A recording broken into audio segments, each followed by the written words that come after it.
Hey, what's up, guys?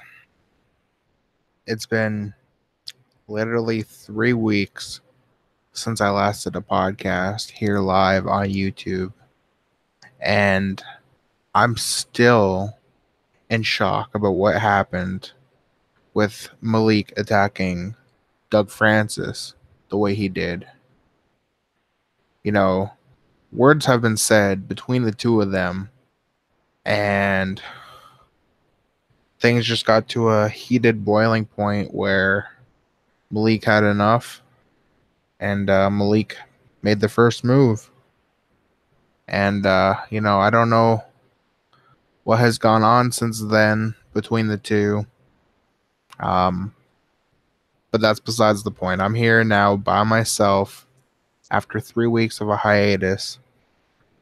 And I am back talking about sports. So let's get right into it with actually, we'll start off with the Raw recap. For those of you who are WWE fans, um, you might as well stay tuned for this while I talk a little bit about what happened on Raw tonight. And for those of you who aren't WWE fans, it will only be a brief little couple of minutes. So stick around for that. And don't go anywhere. So, Monday Night Raw lately has been meh. I mean, Raw hasn't been the greatest. And you have storylines such as Sami Zayn and Bobby Lashley, who are having a feud right now. And they're doing this whole thing where Sami Zayn last week on Raw brought in 3 male actors who acted like Bobby Lashley's sisters, which, I don't know. I just didn't like that segment. That segment wasn't the greatest.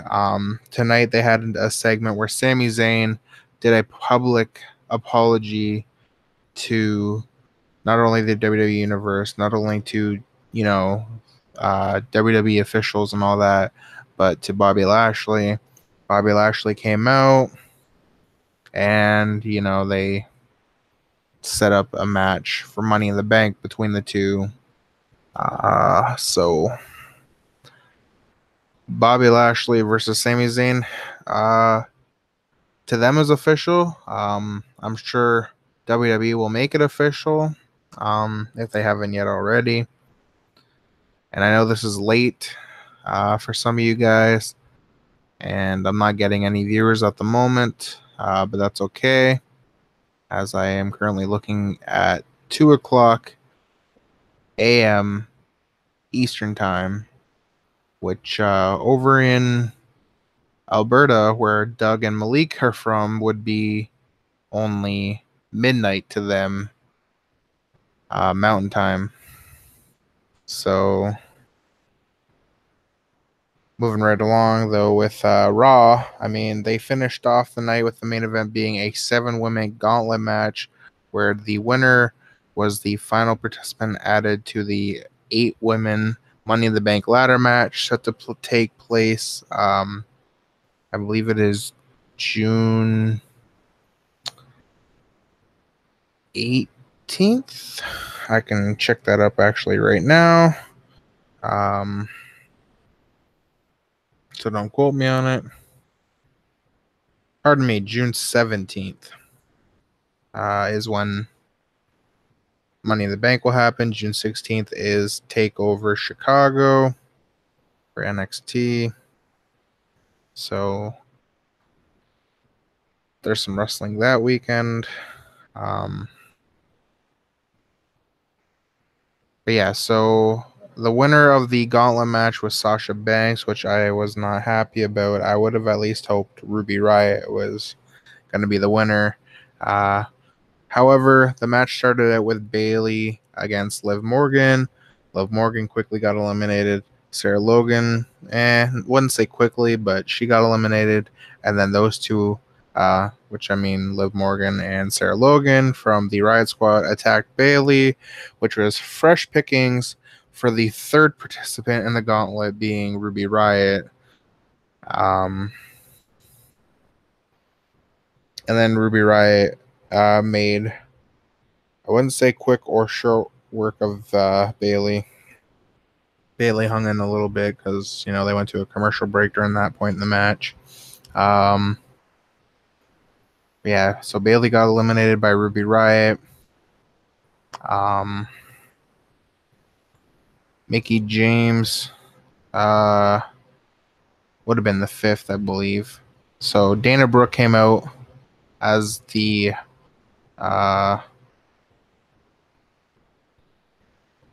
Mickie James would have been 6th.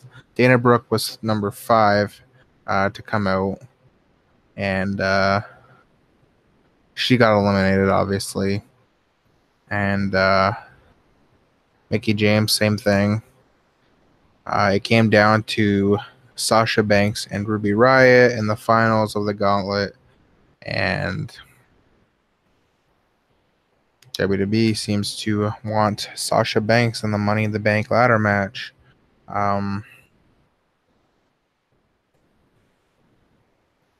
So, looking at it from this standpoint, you've got 8 females vying for the Money in the Bank briefcase. And then you've also got the male side of things for the Money in the Bank briefcase. You've got, for the males, you got Bobby Roode. You've got, let's hear, Braun Strowman. The Miz, who is my favorite to win the match. And there's others, obviously. I'm not looking directly at the cards. I don't, off the top of my head, know. I believe Finn Balor is also in it. For the female side of things, you got Ember Moon, Charlotte Flair, Sasha Banks, like I said. I believe Becky Lynch is in Money in the Bank. Trying to remember who else.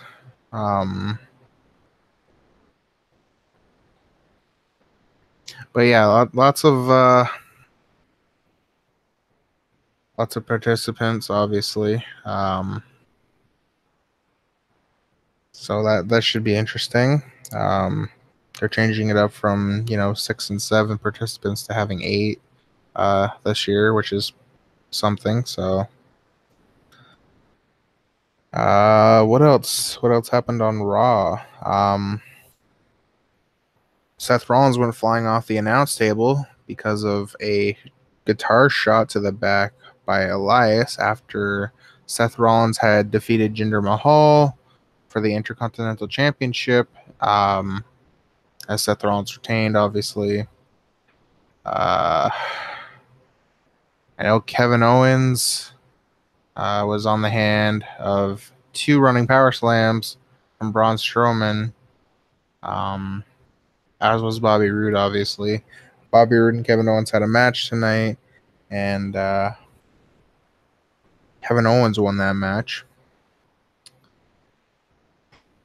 Trying to remember what else that happened. One viewer now tuning in at 2:05 Eastern Time here in Ontario, Canada.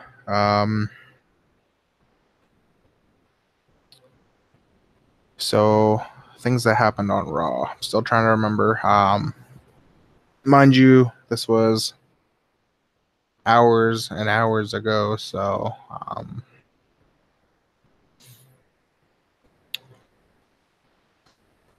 no Roman Reigns tonight, though. I was happy about that. I kind of, almost forgot that there was no Roman Reigns, which was, probably made a lot of people happy. So,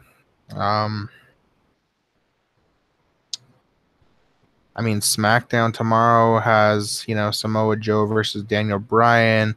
The winner of that match is going to be added to the 8-man Money in the Bank ladder match for Money in the Bank, as the final participant added, obviously.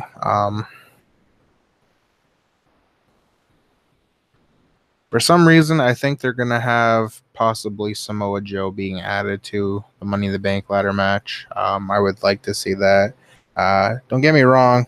Daniel Bryan has had a tremendous career, battled back from being, disabled for 3 years, to the point where he wasn't able to wrestle, and now, fighting everything to get back to the ring.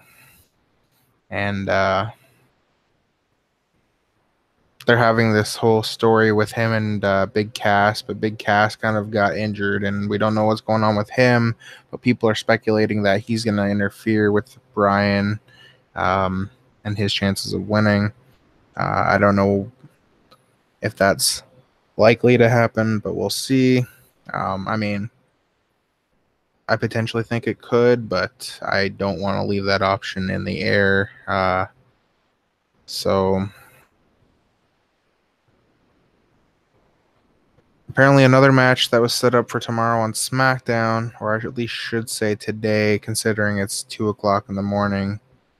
So 12 plus another 6, let's say 18 hours from now when SmackDown is on air. They have Ty Dillinger going up against Shinsuke Nakamura. So that's obviously a match where Ty Dillinger will be jobbing out to Shinsuke. Now,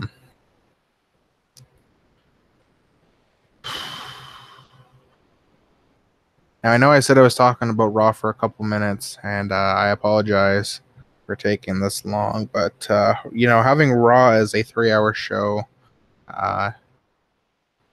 gives you a bit to talk about. Just remembering, Nia Jax had a segment. She was supposed to have like a match with some local talent to kind of show Ronda Rousey what she's going to do to her at Money in the Bank. And then Ronda Rousey came down to the ring, and they just kind of, looked at each other. Nia kind of just laughed at her and left. And, this match at Money in the Bank where Nia officially, challenged Ronda a couple weeks ago, it isn't building much. And I mean, as much as, Nia has the ability to retain a championship with her size, nothing against her for that.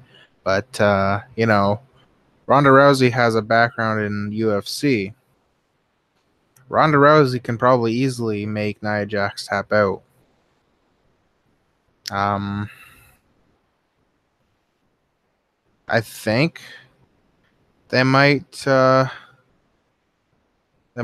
Nia retain this one time. I don't know if Ronda is even ready for the women's championship. Let alone her only having a couple matches in the WWE. The first one was the mixed tag match with Ronda Rousey and Kurt Angle versus Triple H and Stephanie McMahon at WrestleMania. And then Ronda Rousey, I believe, was in a match. I don't remember against who. See, like, they're not building Ronda Rousey the way they should be in the WWE. And it's a little disappointing.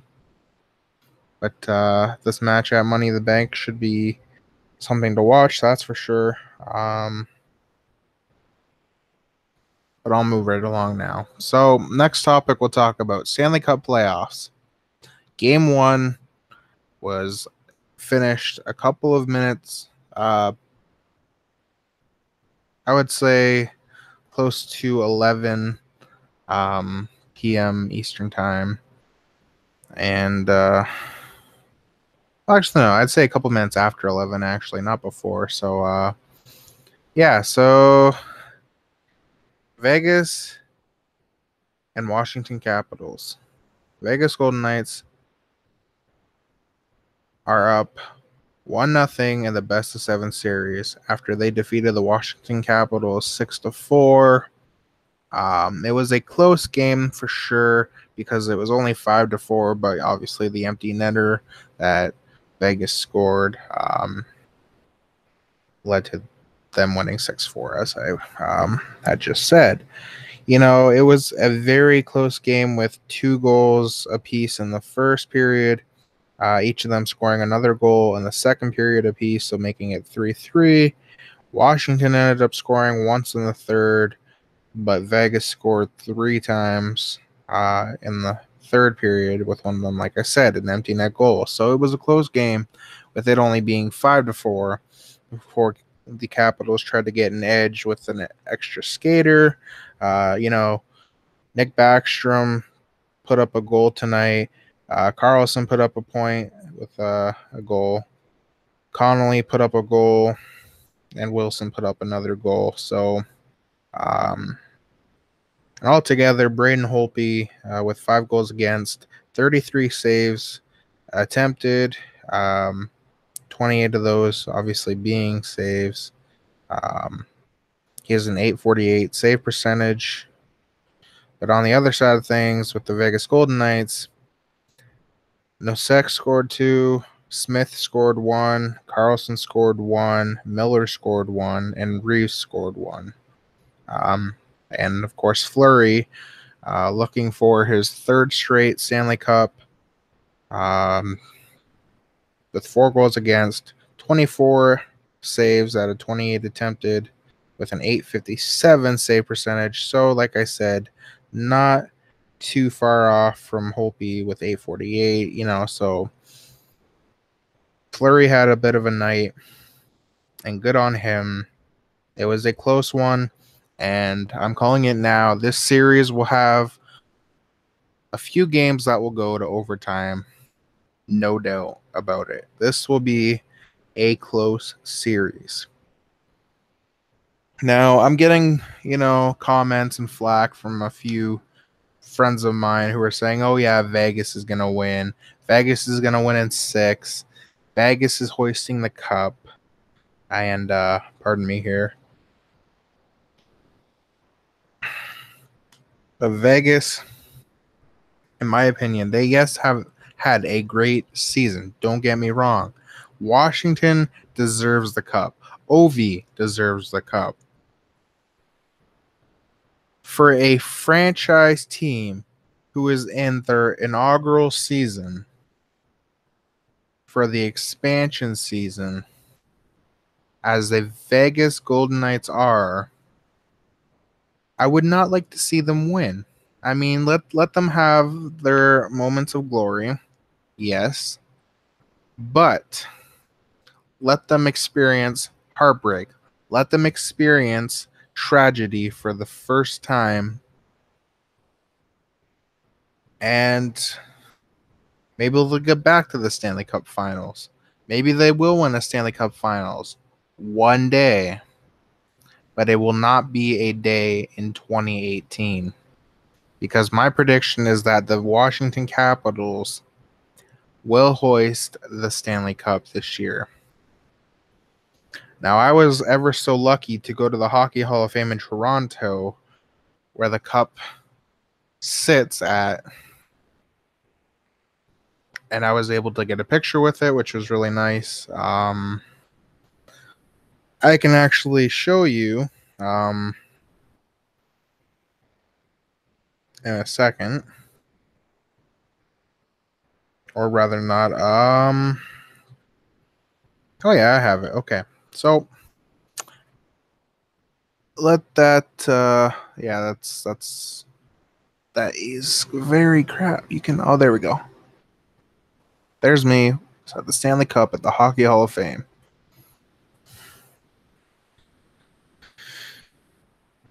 It's once in a lifetime to get to see the Stanley Cup and be near it.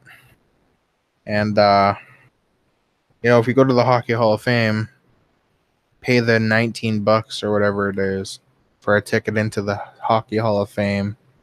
You get a free picture from your own phone, that is, with the Stanley Cup, or you can get it professionally done for like $10 or whatever. I don't know. Anyways, the point of the matter is, with the Stanley Cup Finals, this might be a 6 or 7 game series, and it'll all go down to the wire for sure.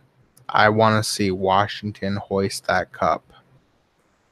I'm not a betting man, and I'm just saying my opinion and my facts that I believe that Washington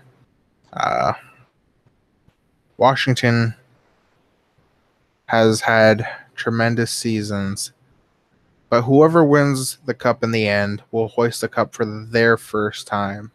And it would be lucky. No, not lucky. It would be an honor for Ovi and the Caps to have finally won their first Stanley Cup. Vegas, they can hoist the cup some other time. Moving right along, we go from talking about some good hockey action to not so good Toronto Blue Jays baseball action, as they are currently sitting at 25 wins, 29 losses for the season so far. And yes, I was looking down because I'm looking at my phone, and I don't know why I had to kind of bend in to look at it, but anyways, moving right along, the Blue Jays opened up a series with the Boston Red Sox in which the Red Sox won 8-3. It was not the greatest of days for the Jays to be playing in Boston, especially when the Boston Red Sox are 37-17 this year. So the scoring kind of went like this. There was 1 run for Boston in the first, 5 runs for Boston in the 4th inning, and the Jays notched in a run in that inning as well. Moving to the 5th inning, Boston scored another run, so that was quickly 7-2. And then in the 6th inning, Boston scored again, making it 8-2. And then in the 7th inning, the Jays mustered in 1 run, and 8-3. It was the final. Boston having 11 hits, and the Jays only having 7, and also an error for the Jays today. So the only run, or runs I guess I should say, that were scored were from Ursula, who pitch ran, I should say, for Josh Donaldson, who got injured today, and we don't know how long he'll be out for, but he did have a I believe it was something to do with his left ankle or leg. So hopefully it's nothing too serious. And we hope he gets back into the lineup. But also Kevin Pillar got a run in today, and Devin Travis, who has been back for a couple of games now with the Jays and is doing pretty well. And Aaron Sanchez only pitched 5 innings, giving up 9 hits, 7 earned runs, giving up a walk, but did get 4 strikeouts for the afternoon. Danny Barnes giving up 1 hit and an earned run and a walk. John Axford, 2 walks, giving up a hit. And Patricia came in and only pitched an inning, but, it was a tough one. The Red Sox, on the other hand, Benintendi got a run, Xander Bogaerts got a run, JD Martinez also with a run.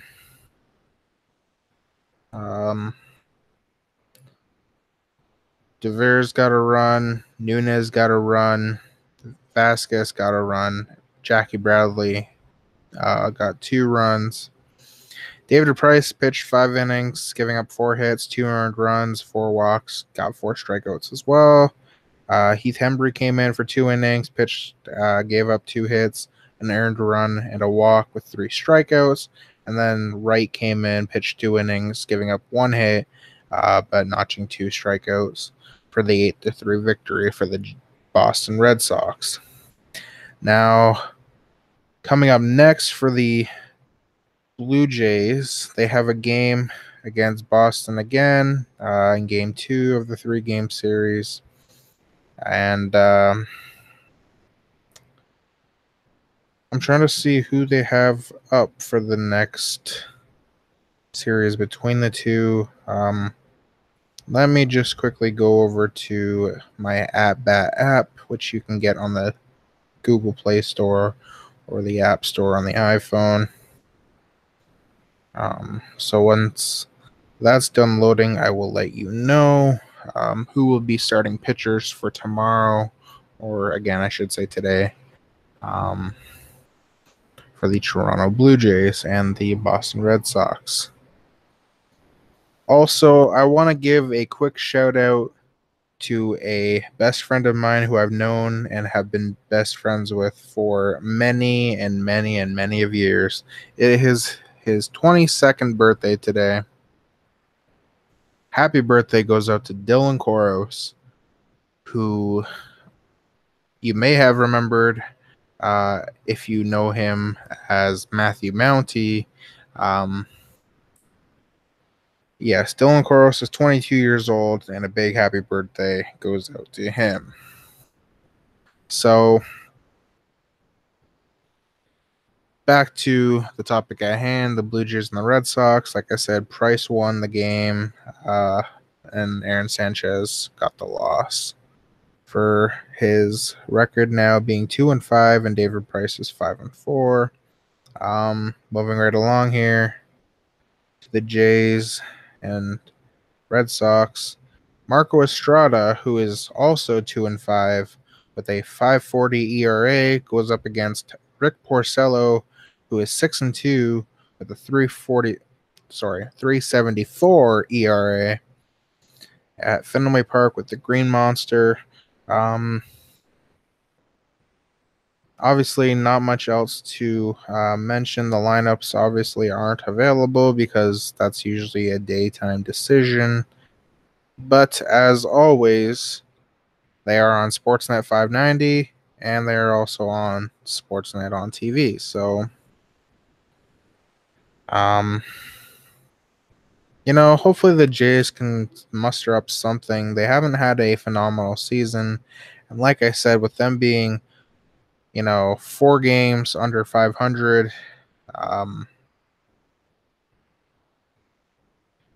there isn't much to say about them.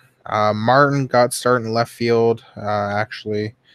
I forgot to mention. And then he also got a start with being shortstop a couple days ago in Philadelphia, where the Jays actually won 5-3. I cannot talk right now. I am tired at 2:24 in the morning Eastern time here in Ontario. Don't know what else to say about the Jays.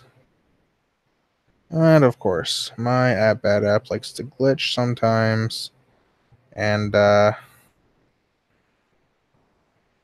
these are one of those moments where now it's fixed. Okay, anyways, it was showing that the Blue Jays' next couple of home games, versus the Yankees and the Orioles, apparently it still has one of the icons as the Oriole logo, even though it says versus the Yankees. That's kind of funny, but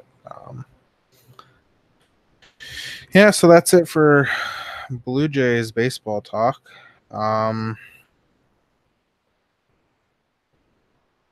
Geez, I don't know what else to talk about. Talked about Game 1. I talked about Raw. I'll probably be on again tomorrow. I keep saying tomorrow. I should say today. Technically, I'll say tomorrow because I haven't gone to sleep yet. So technically, I'm not wrong. So, but yeah. So I will do a SmackDown recap. I will be back also Wednesday recapping Game 2 between Washington and Vegas, and I'll start doing more podcasts now that I got some free time for the next little bit. But other than that, I'll start talking to some people. Hopefully, I'll get more guests on my podcast. I got, some pretty great responses from the last podcast where I should start doing more controversial endings to my podcasts. This won't be one of those moments, obviously, because I don't have any guests on my podcast. So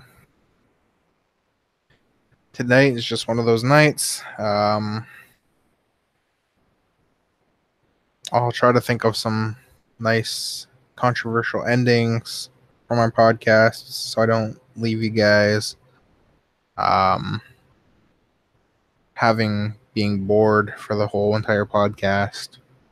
And I want to thank you guys for watching, as always, and listening to me.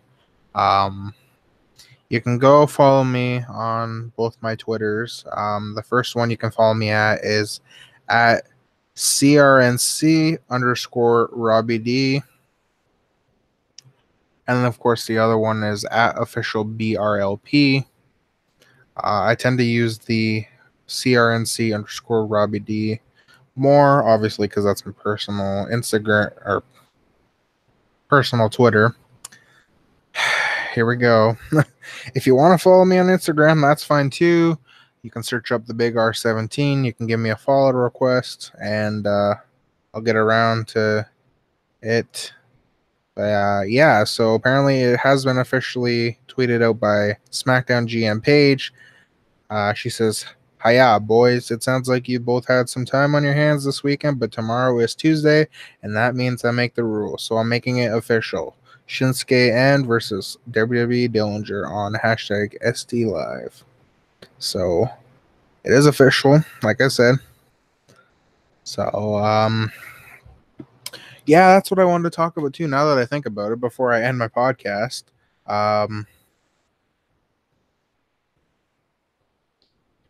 The NBA Finals. We are seeing repeat with LeBron James and the Cavaliers going up against Steph Curry, Klay Thompson, Kevin Durant, and the Golden State Warriors. And I'm a Warriors fan, right behind, obviously, my first team being the Raptors. Obviously, got to support them hometown Toronto boys. And hoping that the Warriors can hoist the NBA championship again. Would be nice to see. And I'm not a hater on LeBron. LeBron has put up some good numbers over his career. There's talk with, is he greater than Michael Jordan? Him and being compared with Kobe Bryant and things like that in their prime. Yeah, there's not much to talk about with, the NBA Finals coming up yet, but I will be talking a little bit about that here and there, recapping as well when I get the chances to. But now is where I officially end my podcast, where I say go follow me on my Twitters, like I mentioned, at CRNC_Robbie D and at official BRLP. My Instagram, like I said, the Big R17. Go like my Facebook page, Big Rob's Little Podcast. I'm at 59 likes, looking for that 60th. So be that 60th person to like my Facebook page, and I will give you a shout out. If you want my other socials, you can find me on Snapchat, but I don't really add people on Snapchat that I don't know, so I wouldn't necessarily suggest you go add me on Snapchat. And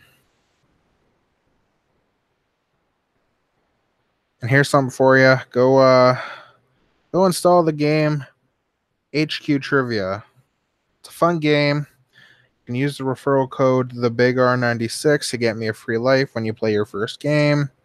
HQ Trivia is such a fun game where you can get it from the App Store, and I think it's out for Google Play as well. I'm not too sure, but don't quote me on that. You can quote me on the fact that it is fun, and you do get chances to win cash prizes.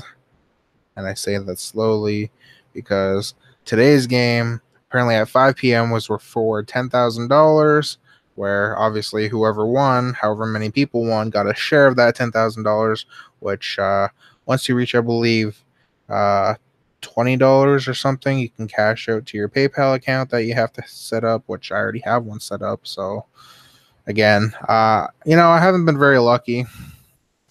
The next game, 3 p.m. Eastern, $5,000 as the price.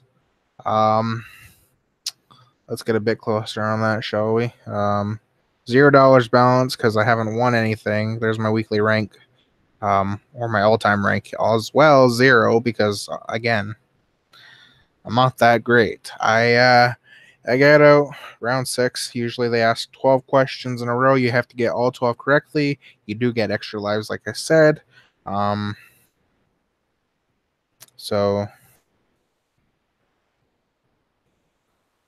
So far I have 3 friends on Snapchat.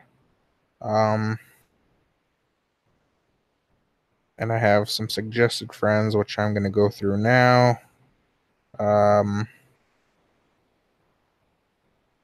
Apparently there's a few people that I have already either requested or I haven't requested yet, but are going to right now.